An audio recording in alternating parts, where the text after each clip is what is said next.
Hi this is Rajesh Sharma. ఇవాళ video something different, really something different. నేను ఇవాళ హైదరాబాద్ రియల్ ఎస్టేట్ గురించి మాట్లాడదలుచుకోలేదు, అమరావతి రియల్ ఎస్టేట్ గురించి మాట్లాడదలుచుకోలేదు. అదే రకంగా హైదరాబాద్ దేశ రాజధాని కాబోతుందా, రెండో రాజధాని, లేకపోతే వరంగల్ తెలంగాణకు రెండో రాజధాని కాబోతుందా, ఇవేమి చెప్పదలుచుకోలేదు. బట్ ఇన్వెస్టర్లకి నేను ఒక డెఫినెట్గా మీకు ఉపయోగపడేది అండ్ డిఫరెంట్ ఇన్ఫర్మేషన్ ఇది, పర్టికులర్గా తెలంగాణకు సంబంధించి. ఎందుకు చెప్తున్నానంటే తెలంగాణలో టూరిజం కేంద్రాలు చాలా చాలా చాలా తక్కువ. మా చిన్నప్పుడు మేము 7th క్లాస్ ఆ టైంలో ఉన్నప్పుడు మా ఎక్స్కర్షన్ అంటే స్కూల్ నుంచి వెళ్ళేవి నాగార్జున సాగర్ డ్యామ్, యాదగిరిగుట్ట టెంపుల్, హైదరాబాద్ వస్తే ఏంటి, zoo park, Birla Mandir mandatory.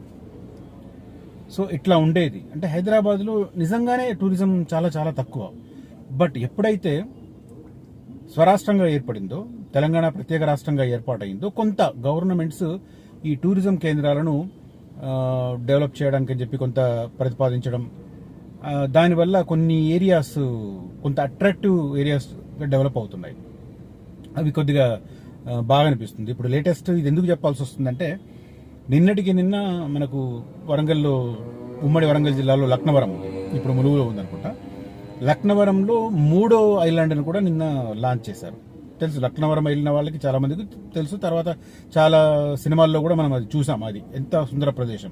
Laknavaram చెరువులో ఒక దీవి నుంచి ఇంకొక దీవికి మన వంతెనలు వేయడం, అవి చాలా చాలా ఉంది. ఇప్పుడు లేటెస్ట్గా 3వ వంతెన కూడా 100 కోట్ల రూపాయలతో ఏర్పాటు చేశారు. 3వ ఐలాండ్ కూడా ఒక దారిని ఏర్పాటు చేశారు, ఒక టూరిజం స్పాట్గా. దాన్ని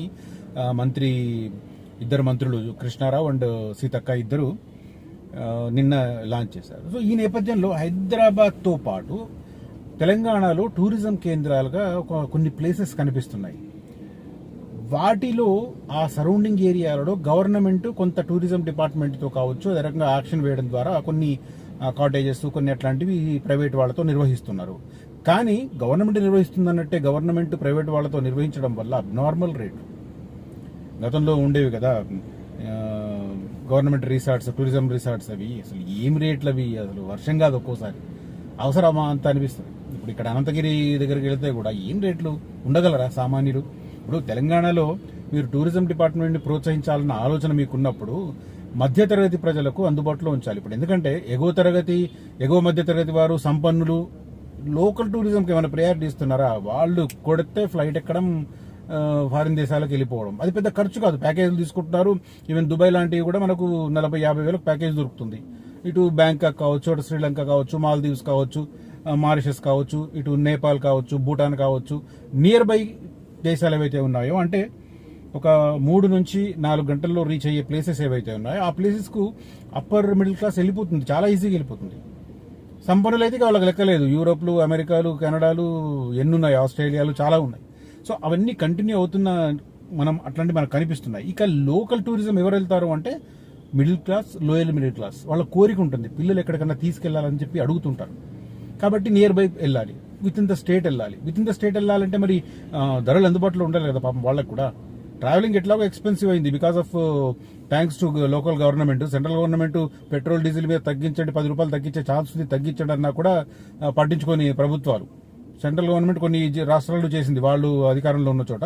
మన ఇక్కడైతే తెలంగాణలో లేదు, అటు ఆంధ్రప్రదేశ్లో కూడా లేదు.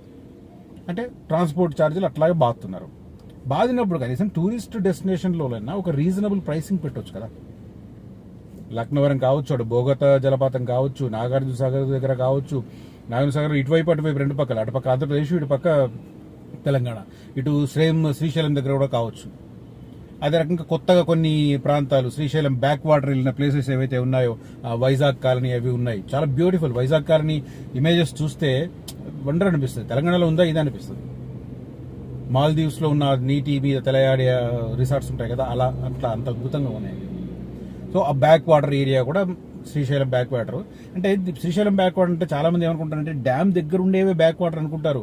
కానీ నిజానికి శ్రీశైలం డ్యాము కొండల మధ్య కట్టింది కాబట్టి అక్కడ మీకు లోతుగా ఉంటుంది. కానీ ఒరిజినల్ బ్యాక్ వాటర్ అక్కడ కాదు, దానికి ఇంకొక 20 కిలోమీటర్ల బ్యాక్ ఉంటుంది. కొండలన్నీ అయిపోయిన తర్వాత అక్కడ బ్యాక్ వాటర్ విస్తరిస్తుంది. ఇప్పుడు అది కదా మనకు కేంద్ర ప్రభుత్వం కట్టబోతున్న ఐకానిక్ బ్రిడ్జ్ కదా అక్కడ కడుతున్నారు. ఇప్పుడు కొత్తగా నంద్యాలకు డైరెక్ట్గా కనెక్టివిటీ చేసి తిరుపతికి ఒక 90 కిలోమీటర్స్ డిస్టెన్స్ తగ్గించే రకంగా ఈ శ్రీశైలం హైవే నుంచి వెళ్తున్న వారికి ఆ రూట్లో అక్కడ ప్లాన్ చేస్తున్నారు. నిజానికి ఇట్స్ మంచి ఐడియా.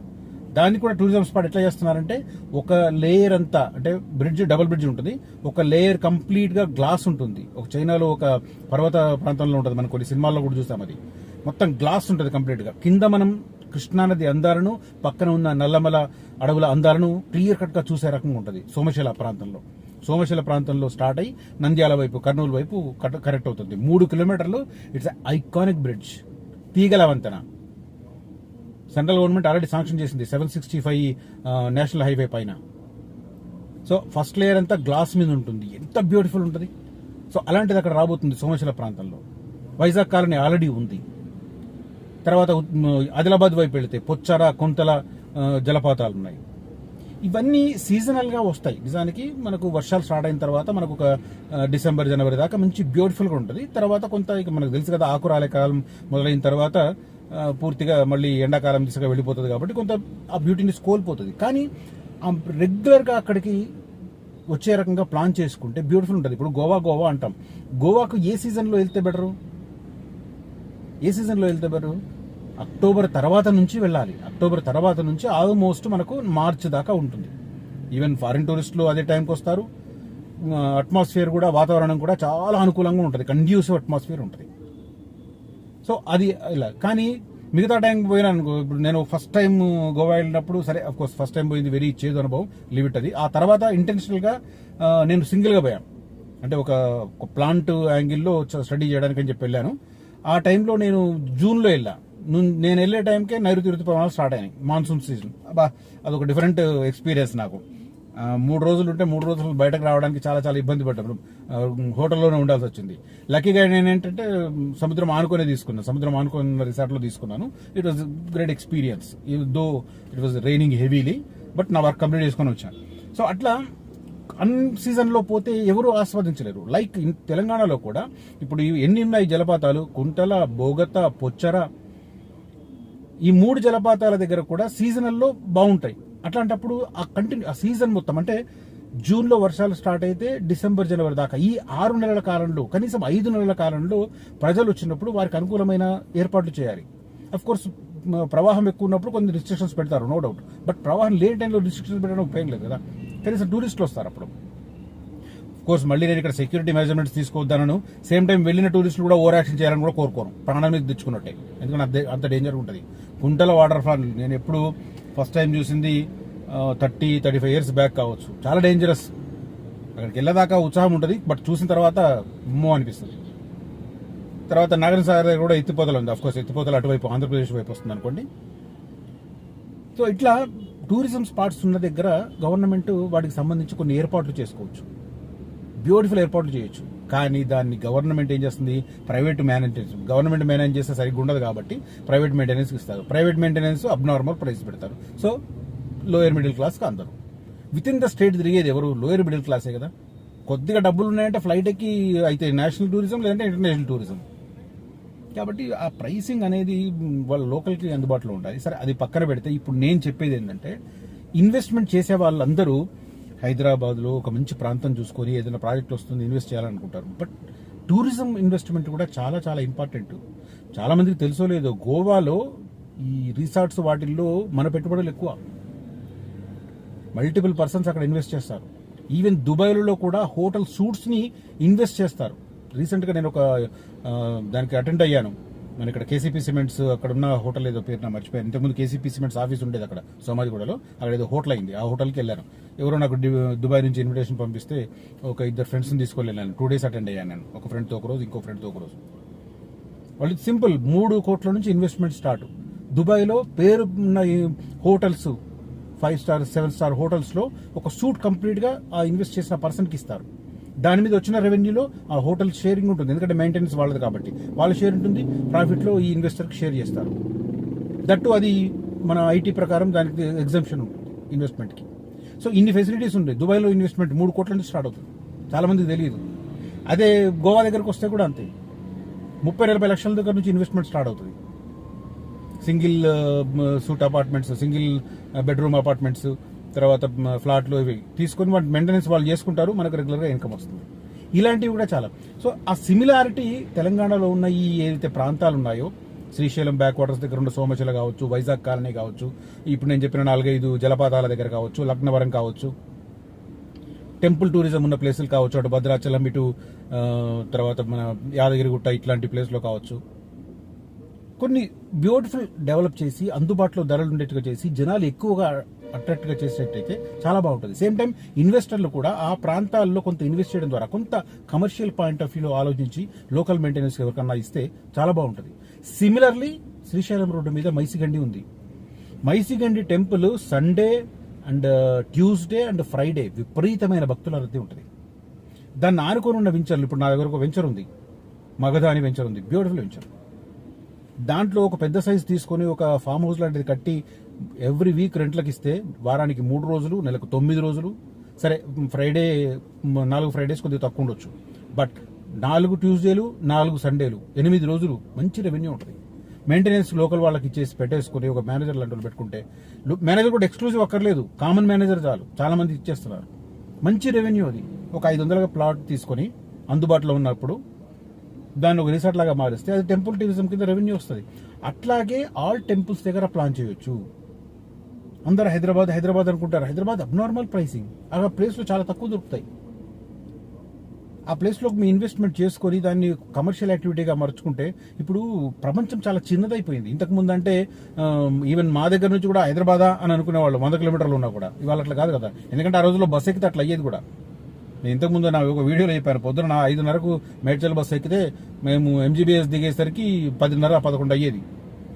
సో ఇప్పుడు అట్లా కాదు కదా, కొడితే నిన్న కూడా పోయి వచ్చినా నిజామాబాద్ నుంచి 3 గంటల్లో హైదరాబాద్ చేరుతున్నాం. ఇంకా మధ్యలో ఆగితే అంత బ్యూటిఫుల్ రోడ్స్. సరే మధ్యలో ఫ్లైఓవర్లు వేస్తున్నారు కాబట్టి కొద్దిగా డిలే అవుతుంది, కానీ ఇంకా ఫాస్ట్ రావచ్చు, అంత బాగున్నాయి రోడ్. సో అట్లా ప్రపంచం చాలా చిన్నదైపోయింది. కాబట్టి మల్టిపుల్ ఆప్షన్స్ చూసుకొని ఓన్లీ హైదరాబాద్ని ఫోకస్ చేయకుండా తెలంగాణలో ఏవైతే ఈ పర్యాటక కేంద్రాలుగా మారుతున్నాయో ఆ పర్యాటక కేంద్రాలలో అందుబాటులో ఉన్న ధరలు ఉన్న ప్లేసుల్లో కొంత ఇన్వెస్ట్ చేసి దాన్ని కమర్షియల్ యాక్టివిటీగా మలుచుకుంటే అది ఒక రెగ్యులర్ ఆదాయ వనరుగా మారుతుంది. సో ఇది ఒక అడ్వైస్ చేయాలనిపించింది నాకు ఈ వీడియో. ఎందుకంటే నేను నిన్న ఈ లక్నవరం చూశాను, లాస్ట్ వీక్ సోమశిల దగ్గర ఉన్న వైజాగ్ కాలనీస్ అవన్నీ చూశాను, చాలా బాగా అనిపించింది. So why can't we explore investment opportunities like this? ఒకే చోట ఎందుకు ఫోకస్? అక్కడ ఎక్కువ తీసుకోవచ్చు. ఇక్కడ మీరు 500 గజాలు తీసుకునేది ఆ ప్లేస్కి వెళ్తే 1000 గజాలు తీసుకోవచ్చు. రేపు పొద్దున ఇంకా డెవలప్ అయితే ఇంకా అద్భుతంగా ఉంటుంది. So that is what I want to explain in this video. ఒకవేళ ఈ వీడియోలో నేను ఇచ్చిన ఇన్ఫర్మేషన్ కావచ్చు, సూచన కావచ్చు మీకు నచ్చితే ఈ వీడియోని లైక్ చేయండి, షేర్ చేయండి. అదే రకంగా ఫ్యూచర్ సిటీతో పాటు హైదరాబాద్ వైపు సంబంధించిన అష్టదిక్కుల ఆల్ ఇంపార్టెంట్ రోడ్లపైన రీజనబుల్ ప్రైసెస్కి ఓపెన్ ప్లాట్స్ అందుబాటులో ఉన్నాయి. కొంత అగ్రికల్చర్ భూమి కూడా అందుబాటులో ఉంది. ఎవరైనా ఇంట్రెస్ట్ ఉన్న వాళ్ళు గివెన్ నంబర్స్లో నన్ను కాంటాక్ట్ చేయవచ్చు. నేను సజెస్ట్ చేస్తాను. అలాగని కంపల్సరీ కొనాలని నేనేమి ఇన్సిస్ట్ చేయను. చాలా మంది వస్తుంటారు, చూసిపోతుంటారు. కొంతమంది టైం పాస్ కూడా వస్తున్నారు ఈ మధ్య. మొన్నైతే హైలైట్ కేవలం నన్ను చూడడానికి వచ్చాడు ఒక అతను. నవ్వుకున్నాం, ఏం చేస్తాం కానీ. సరే, సో ఓవరాల్గా ఇది నేను ఈ కంటెంట్ చెప్పదలుచుకున్నాను. నా ఈ వీడియో కనుక నచ్చితే thank you so much for watching this video. ఈ వీడియోని లైక్ చేయండి, షేర్ చేయండి.